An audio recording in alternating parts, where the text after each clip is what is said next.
الحمد لله، والصلاة والسلام على رسول الله وعلى آله وصحبه وسلم. قال صلى الله عليه وسلم: يا معشر قريش، اشتروا أنفسكم من الله، لا أغني عنكم من الله شيئا، إلى أن قال: يا فاطمة بنت محمد، سليني من مالي ما شئت، لا أغني عنك من الله شيئا.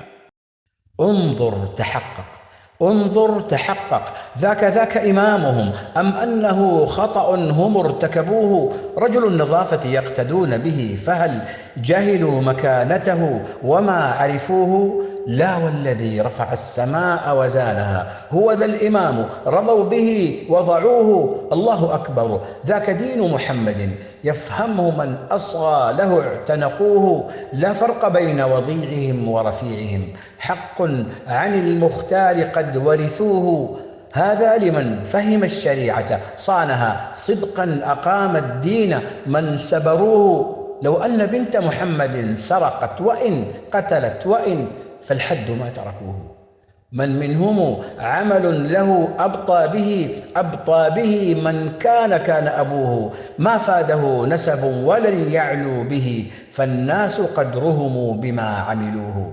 واعلم بأن كريمهم أكرمهم أتقاهم قطعا كما عرفوه. جاء في الكتاب مزبر ومحبر، فهم شعوب قبائل قرؤوه.